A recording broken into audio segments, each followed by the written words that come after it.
सहनावतु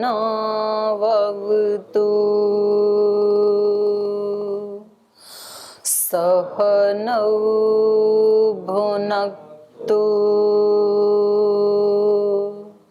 सह वीर्यं करवावहै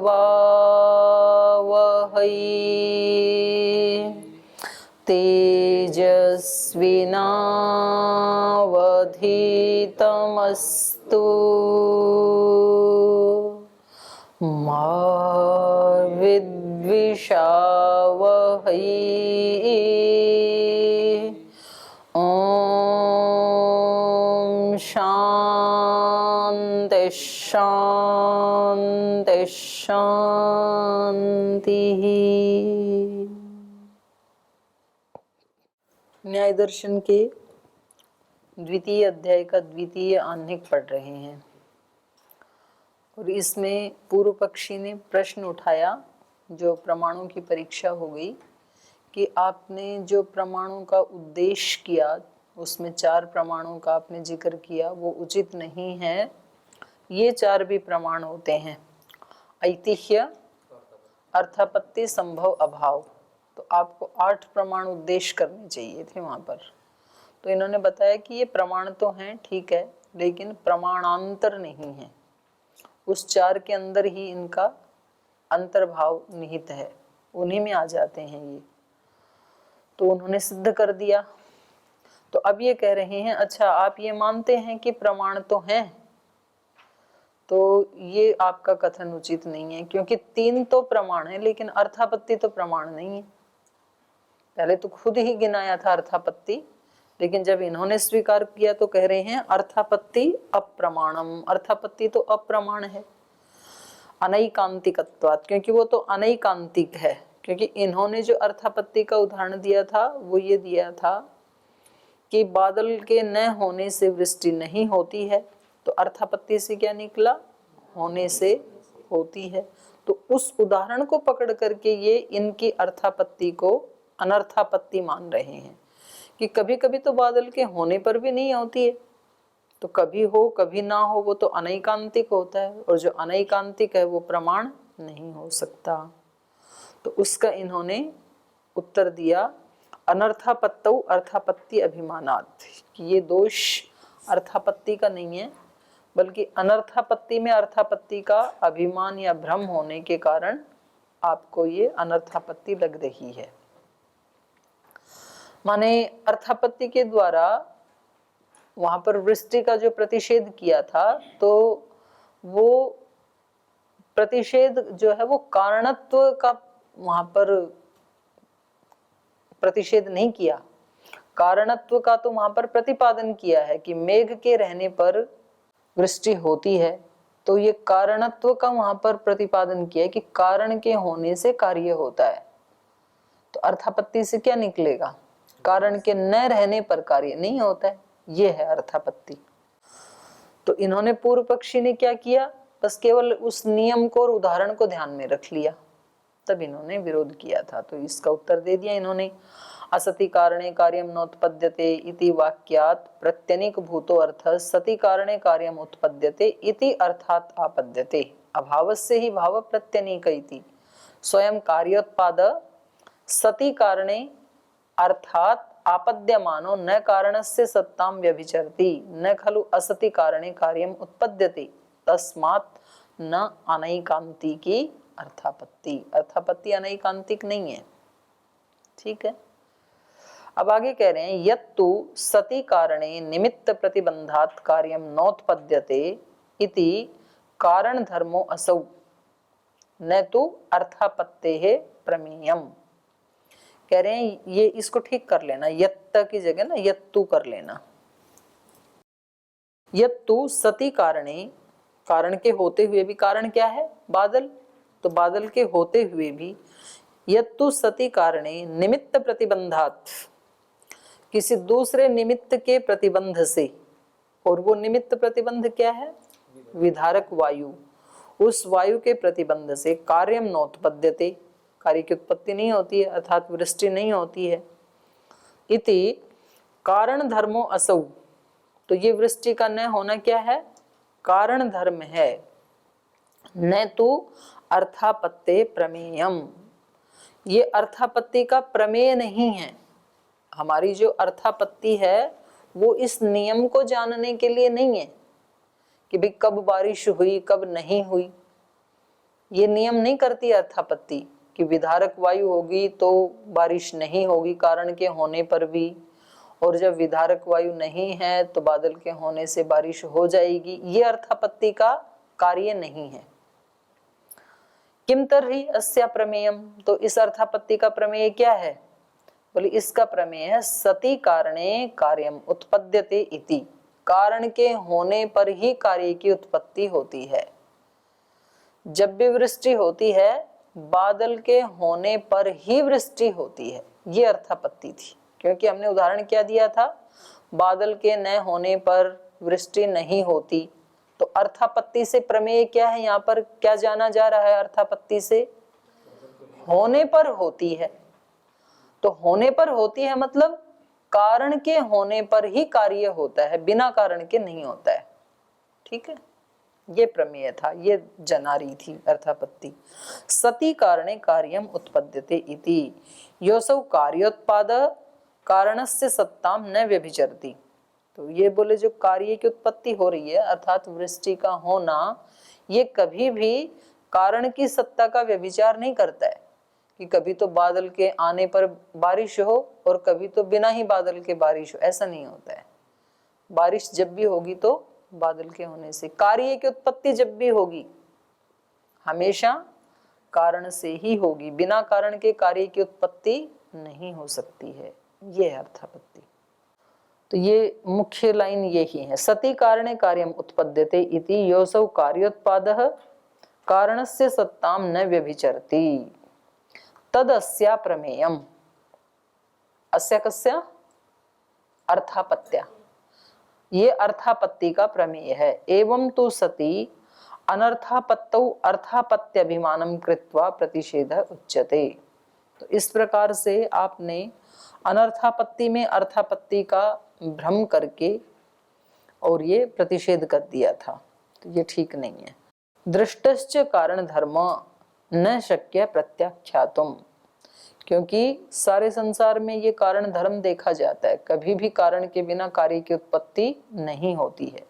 दृष्टश्च कारण धर्म न प्रत्याख्यातुम शक्य, इसलिए कारण कार्य में कारणत्व का कभी भी प्रत्याख्यान नहीं किया जा सकता।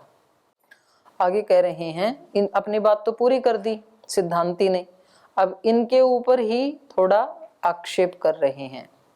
प्रतिषेधा प्रामाण्यम चानैकांतिकत्वात्, कह रहे हैं उल्टा जो है ना आपका जो प्रतिषेध है उसका अप्रामाण्यम, आपके प्रतिषेध का कोई प्रमाण नहीं है। इन्होंने प्रतिषेध किसका किया था? अर्थापत्ति प्रमाण नहीं है। बोले ये जो आप प्रतिषेध कर रहे हैं इस प्रतिषेध का अप्रामाण्य है। क्यों? अनैकांतिकत्वात्, आपका ये प्रतिषेध है ये अनैकांतिक है, माने अर्थापत्ति का जो प्रमाण भाव है उसका जो आप प्रतिषेध कर रहे थे ये आपका प्रतिषेध अनैकांतिक है। अर्थापत्ति ही न प्रमाणम अनैकांतिकत्वात् इति वाक्यम प्रतिषेध। आपने ये वाक्य प्रतिषेध के रूप में कहा था कि अर्थापत्ति प्रमाण नहीं है अनैकांतिक होने से। तेन अनेन अर्थापत्ते प्रमाणत्वं प्रतिसिध्यते, तो कह रहे हैं आपके इस वाक्य से भी अर्थापत्ति के प्रमाणत्व का प्रतिषेध किया गया है, न सद्भाव। अर्थापत्ति की सत्ता का प्रतिषेध नहीं किया, उसके सद्भाव का प्रतिषेध नहीं किया गया। जब आपने कहा कि अर्थापत्ति प्रमाण नहीं है अनैकांतिक होने से, तो अर्थापत्ति के प्रमाणत्व का प्रतिषेध हो रहा है, उसकी सत्ता का तो नहीं हो रहा ना। तो उसको तो मान ही लिया ना आपने अर्थापत्ति को, और जिस चीज को हमने मान लिया तो अपने आप में प्रमाण है। तो उसका जिसको मान लिया उसका प्रतिषेध कैसे कर सकते हैं? तेन अनेन अर्थापत्ते प्रमाणत्वं प्रतिसिध्यते, आपके उस इस वाक्य से अर्थापत्ति के प्रमाणत्व का प्रतिषेध किया जा रहा है। न सद्भाव एवं अनैकांतिको भवति, इसलिए ये आपका प्रतिषेध ही क्या है, अनैकांतिक। अनैकांतिक कैसे हुआ, एक चीज को मान भी रहे हैं और उसका प्रतिषेध भी कर रहे हैं, तो अनैकांतिक हो गया ना, क्योंकि आपने उसके प्रमाणत्व का प्रतिषेध किया लेकिन सद्भाव का तो स्वीकार कर ही लिया। तो किसी चीज को मान भी रहे हैं और प्रतिषेध भी कर रहे हैं, तो आपका ये प्रतिषेध कैसा हो गया, अनैकांतिक। भिन्न भिन्न विषय में प्रतिषेध तो भिन्न भिन्न में तो कर सकते हैं, पर ये इन्होंने एक तरह से तो मान ही लिया उसके सद्भाव को, तो उसके अर्थ ना प्रमाणत्व का प्रतिषेध कर रहे हैं। तो ये तो कह सकते हैं कि वो प्रमाण नहीं है, पर ये कहते हुए भी उसके सद्भाव को तो मान ही लिया कम से कम इन्होंने, तो इनका प्रतिषेध को ही ये अनैकांतिक कह रहे हैं। और पढ़ते हैं क्या निकालते हैं ये, अनैकांतिकत्वात् अप्रमाणेन अनेन न कश्चित अर्थ प्रतिसिध्यते। मतलब उनको उनकी भाषा में ही कह रहे हैं, उनका जैसा ही उत्तर दे रहे हैं घुमा करके। तो कह रहे हैं आपका जो प्रतिषेध है ये अनैकांतिकत्वात्, अनैकांतिक होने से, अप्रमाण है, खुद ही अप्रमाण हो गया, और अप्रमाणेन अनेन न कश्चित अर्थ प्रतिसिध्यते, जो खुद ही अप्रमाण है वो दूसरे को क्या प्रतिषेध करेगा। तो जैसे उन्होंने घुमा करके कहा था ऐसे इन्होंने भी घुमा करके कह दिया कि आपका प्रतिषेध ही अनैकांतिक है। एक तरफ आप उसके सद्भाव को स्वीकार कर रहे हैं और एक तरफ उसका प्रतिषेध कर रहे हैं। अथमन्य से नियत विषयेषु अर्थेषु स्व-विषये व्यभिचारो भवति न च प्रतिषेधस्य सद्भावो विषय। अब ये आप वाली बात कह रहे हैं कि यदि आप ये कहो अथमन्य से नियत विषयेषु अर्थेषु स्व विषय व्यभिचारो भवति, जो नियत विषय वाले जो पदार्थ हैं तो उनका स्व विषय में ही व्यभिचार होता है, अपने विषय में ही। न च प्रतिषेधस्य सद्भावो विषय, तो जो हमने प्रतिषेध किया था अर्थापत्ति के प्रमाणत्व का, तो वो उसके प्रमाणत्व का ही हमने प्रतिषेध किया था। सद्भाव या असद्भाव ये हमारे प्रतिषेध का विषय ही नहीं था। यदि आप ऐसा कहें तो एवं तर्हि तत्प्रामाण्ये वा नार्थापत्य प्रमाणम, माने यदि आप ऐसा कहें तो निषेध को प्रमाण मानने पर, अर्थात जिसका आपने निषेध किया था उसको यदि आप प्रमाण मान लेते हैं तो तत्प्रामाण्ये वा, उसका प्रामाण्य मान लेने पर न अर्थापत्ति अप्रामाण्यम, अर्थापत्ति में अप्रमाणता नहीं होगी। माने अर्थापत्ति भी प्रमाण ही हो जाएगा, क्योंकि वहां वर्षा का न होना ये अर्थापत्ति के दोष के कारण नहीं हो रहा है, वर्षा का अभाव, बल्कि वो तो अन्य निमित्त से हो रहा है।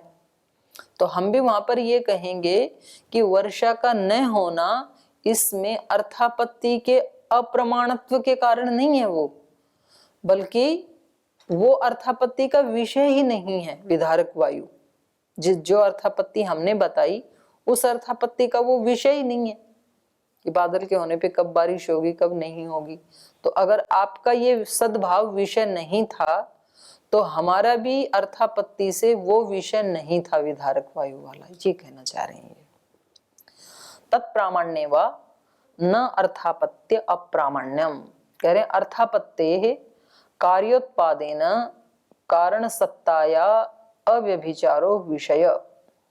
अर्थापत्ते कार्योत्पादेन, अर्थापत्ति का जो कार्योत्पादेन सह, कार्य की उत्पत्ति के साथ, ये मैं अपनी तरफ से कह रही हूं, सह कारण सत्ताया अव्यभिचारो विषय, कारण सत्ता का अव्यभिचार माने कारण की सत्ता का व्यभिचार न होना, ये हमारा विषय था।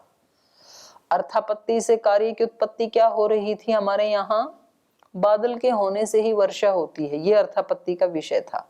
अर्थापत्तेरपि, अगर आप ये कह रहे हैं कि हमारे प्रतिषेध का विषय अर्थापत्ति का सद्भाव नहीं है बल्कि अर्थापत्ति का प्रमाणत्व है, तो कह रहे हैं हम भी जो कह रहे थे उसमें अर्थापत्तेरपि, अर्थापत्ति से कार्योत्पादेन, कार्य की उत्पत्ति के साथ हम क्या कह रहे थे, कारण सत्ताया अव्यभिचारो विषय, हमारे भी अर्थापत्ति का विषय क्या था? कारण सत्ता का कभी अव्यभिचार नहीं होता है, बादल होने पर ही होगी, कारण से ही कार्य की उत्पत्ति होती है, ये था हमारा विषय। न च कारण धर्मो निमित्त प्रतिबंधात कार्य अनुत्पादकत्वम इति। हमारा अर्थापत्ति का जो विषय था वो ये नहीं था कि निमित्त के प्रतिबंध से कार्य की जो अनुत्पत्ति हो रही है, ये अर्थापत्ति का विषय नहीं था। अर्थापत्ति का विषय क्या था?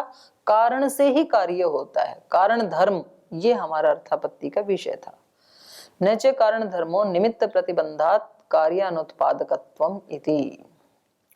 अभावस्य तर्हि प्रमाणाभाव अभ्यनुज्ञा नोपपद्यते कथम इति।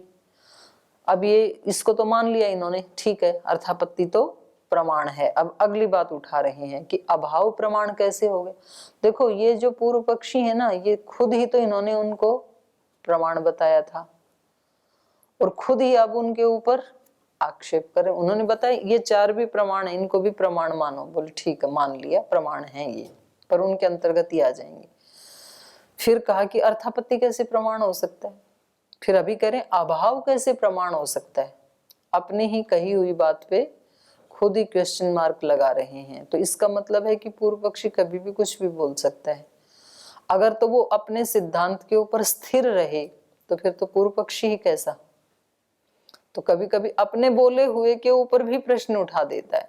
तो अभी कह रहे हैं अभावस्य तर्हि प्रमाण भाव अभ्यनुज्ञा नोपपद्यते। तो चलो आपने अर्थापत्ति को तो प्रमाण सिद्ध कर दिया, लेकिन अभाव का जो प्रमाण भाव है उसकी अभ्यनुज्ञा, उसकी स्वीकृति नोपपद्यते, वो उत्पन्न नहीं होगी। माने अभाव प्रमाण नहीं हो सकता है। अभाव को आपने कैसे प्रमाण मान लिया? क्योंकि प्रमाण का तो कोई प्रमेय होना चाहिए, तभी तो कोई वस्तु प्रमाण कोई वस्तु प्रमेय है तभी तो वो प्रमाण बनेगा, उसका साधन। और अभाव से तो किसी चीज को जाना नहीं जा सकता, अभाव का कोई प्रमेय थोड़ी है। तो ये प्रमाण कैसे बनेगा अभाव, ये इनका कहना है। अभाव किसी चीज का प्रमाण नहीं हो सकता है, क्योंकि अभाव का कोई भी प्रमेय नहीं है। ठीक है,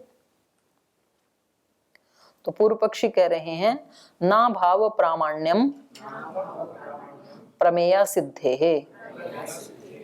अभाव का प्रामाण्य नहीं है, अभाव प्रमाण नहीं हो सकता है, क्योंकि प्रमेय की असिद्धि होने से।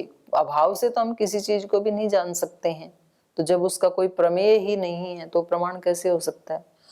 अभावस्य भूयसी प्रमेये लोक सिद्धे वैयात्यात् उच्यते।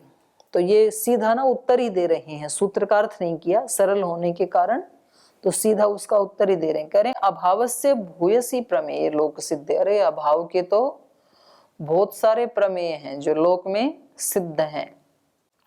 वैयात्याद उच्यते, ये बात तो आप बिल्कुल दुराग्रह से, जड़ता से कह रहे हैं कि अभाव का कोई प्रमेय नहीं है। वैयात्याद उच्यते न अभाव प्रामाण्यम प्रमेय सिद्धे रीति। जो आपने सूत्र में कहा कि अभाव का कोई प्रमाण नहीं है क्योंकि उसके प्रमेय की असिद्धि होने से, ये बात तो आपने जड़ता से कह दी, मूर्खता से कह दी, दुराग्रह पूर्वक कह दी। लोक में तो अभाव के कितने ही हम आपको प्रमेय दिखा सकते हैं। अथ अयम अर्थ बहुत्वात् अर्थैक देश उदाह्रियते। बोले ये अभाव के जो प्रमेय हैं, ऐसे तो बहुत सारे पदार्थ हैं जो हम अभाव से जानते हैं, पर उसका हम एक देश आपको बताते हैं। जैसे मैं यहाँ कहूं कि यहाँ पर गाय नहीं है, तो ये ज्ञान मुझे किससे हुआ? अभाव से हुआ, होती तो दिखती ना। तो ऐसे ये कह रहे हैं बहुत सारे ऐसे प्रमेय हैं अभाव के तो जो अभाव से जाने जाते हैं। मतलब यहाँ पर इस कमरे में क्या क्या वस्तु नहीं है वो सब अभाव के प्रमेय हैं। एक गाय नहीं, जितनी चीजें यहाँ हैं इनको छोड़ के जितनी भी वस्तुएं हो सकती हैं वो सब क्या है? अभाव का प्रमेय है। तो इसलिए इन्होंने कहा था कि अभाव के तो बहुत सारे हैं पर एक गिनाते हैं, तो ये एक गिना रहे हैं। लक्षितेश्व लक्षण लक्षितत्वात् अलक्षितानां तत्प्रमेय सिद्धि ही। कह रहे हैं कि देखो, लक्षितेषु, जिसमें कुछ लक्षण छींट आदि हैं, किसी कपड़े की दुकान पे कोई व्यक्ति गया तो लक्षितेषु लक्षण लक्षितत्वात्, उसमें वो लक्षण देख करके, माने वो छींट आदि देख करके, बहुत सारे कुछ डिजाइन वाले कपड़े हैं जिसमें डॉट डॉट कुछ नीले पीले डाले हैं, ऐसे उन कपड़ों में उन लक्षण को देख करके अलक्षितानाम, और इसको कैसा चाहिए था कपड़ा, अलक्षित वाला, प्लेन चाहिए था, व्हाइट चाहिए था इसको, तो अलक्षितानाम तत्प्रमेय सिद्धि। किसी ने कहा कि भाई आप दुकान पे जाना और सफेद कपड़ा ले आना, तो ये जब दुकान पे गया तो बहुत सारे वस्त्र थे और उन सब में कुछ डॉट आदि कुछ डिजाइन बने हुए थे, वो व्हाइट नहीं थे। उनको देख करके इसने कहा कि नहीं ये भी नहीं चाहिए, ये भी नहीं चाहिए, और फिर वो एक कपड़ा लाई जिसमें लक्षण नहीं थे, तो उसको देख करके इन्होंने झट पहचान लिया, बोले हाँ मेरे को यही चाहिए। तो ये पहचान किससे हुई, लक्षण के अभाव से, उस कपड़े में लक्षण नहीं था, तो ये इसका प्रमेय हो गया ना अभाव का। तस्य अभावस्य सिद्ध्यति प्रमेयम, अभाव का प्रमेय सिद्ध है। कथम, कैसे, लक्षितेषु वासस्सु अनुपादेयेषु उपायदेयानाम अलक्षितानाम अलक्षितत्वात् लक्षणाभावेन लक्षितत्वात् इति। लक्षितेषु वासस्सु, जो लक्षण वाले कपड़े थे उनमें, अर्थात डिजाइन वाले छींट वाले जो कपड़े हैं उनमें, अनुपादेयेषु, जो हमारे लिए क्या थे, अनुपादेय, हमें नहीं लेने थे वो, हमें तो प्लेन चाहिए था सफेद, तो ऐसे उन अनुपादेय लक्षित लक्षण वाले वस्त्रों में उपादेयानाम, उपादेयानाम अलक्षितानाम, हमारे लिए उपादेय कौन से हैं, अलक्षित, बिना लक्षण वाले, बिना डिजाइन वाले, उपादेयानाम अलक्षितानाम अलक्षितत्वात्, फिर वो कपड़ा आया जो उपादेय था उसमें अलक्षण होने के कारण, वो डिजाइन न होने के कारण, लक्षण भावेन, उसी को हमने लक्षण भाव से लक्षितत्वात्, लक्षितत्वात् इति, तो उसको हमने पहचान लिया। उभय सन्निधौ अलक्षितानि वासांसि आनय इति प्रयुक्तो येषु वासस्सु लक्षणानि न भवन्ति तानि लक्षणाभावेन प्रतिपद्यते, प्रतिपद्य च आनयति, प्रतिपत्ति हेतुश्च प्रमाणम इति। तो कह रहे हैं उभय सन्निधौ, दोनों प्रकार के कपड़े पड़े थे, कुछ लक्षण वाले कुछ अलक्षण वाले, कुछ डिजाइन वाले कुछ प्लेन।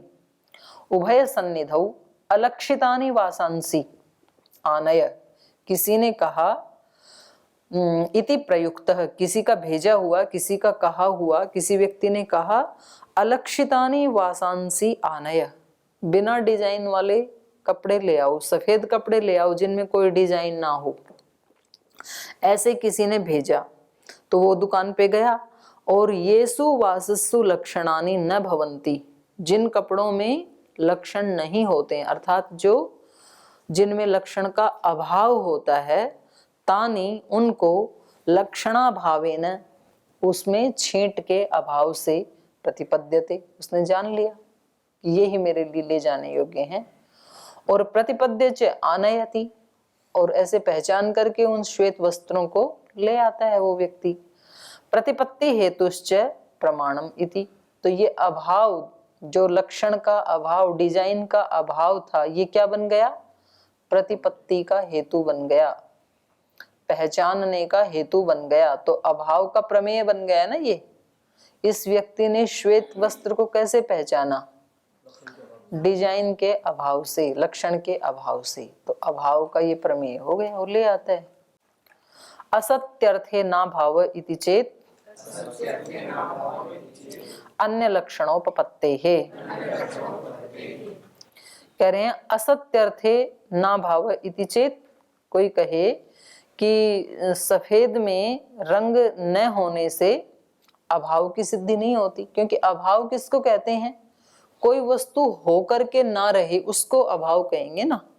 तो बोले जो श्वेत वस्त्र है उसमें तो डिजाइन था ही नहीं, तो उसको अभाव कैसे कहोगे आप? इन्होंने क्या कहा कि श्वेत वस्त्र में लक्षण का अभाव देख करके उस अभाव के कारण हमने पहचान लिया और हम ले आए, यही हमारा प्रतिपाद्य है। तो ये कह रहे हैं कि उसमें तो पहले से ही नहीं थे।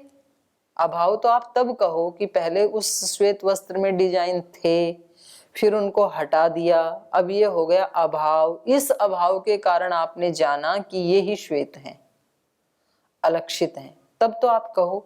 तो असत्यर्थे ना भाव इति चेत, वो अर्थ था ही नहीं, छींट थी नहीं उसमें, तो अभाव कैसे होगा? ऐसा यदि कहे तो ना, ये कहना उचित नहीं है, क्योंकि अन्य लक्षणोपपत्ते, ठीक है श्वेत में भले ही छींट नहीं है, अन्य में तो है, तो इसमें अभाव हो जाएगा ना। कोई वस्तु वहां है तो वहां उसका सत्ता सद्भाव हो गया, यहां नहीं है तो यहां उसका अभाव हो गया। जैसे गौशाला में तो गौ है तो वहां भाव हो गया, कमरे में नहीं है तो अभाव हो गया। तो कहा अन्य लक्षणोपपत्ति है, अन्यत्र जो अन्य वस्त्र हैं उनमें तो लक्षण की उपपत्ति हो रही है ना, तो आप ऐसा नहीं कह सकते हैं।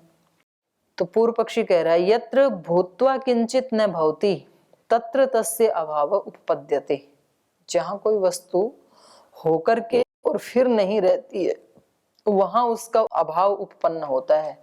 न च अलक्षितेषु वासस्सु लक्षणानि भूत्वा न भवन्ति, ये जो अलक्षित वस्त्र है श्वेत वस्त्र, उनमें लक्षणानि भूत्वा न भवन्ति इति न, लक्षण होकर के नहीं रहते हैं ऐसा नहीं है, उसमें तो थे ही नहीं।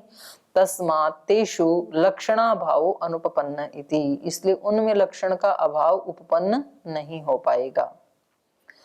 तो इसका उत्तर दे रहे हैं न, ऐसा यदि पूर्व पक्षी सोचे तो ये सोचना उचित नहीं है। अन्य लक्षणोपपत्ते है यथा अयम अन्येषु वासस्सु लक्षणानाम उपपत्तिम पश्यति, जैसे ये व्यक्ति अन्य वस्त्रों में उस लक्षण की उपपत्ति को देखता है। नैवम अलक्षितेषु, वैसे श्वेत में नहीं देखता है।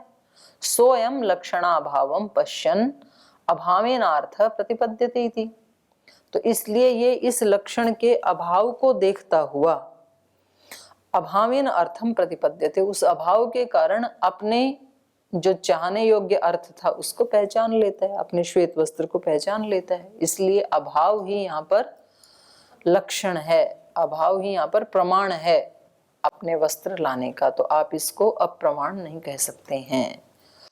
तो आज यहीं विराम लेते हैं, शेष कल पढ़ेंगे।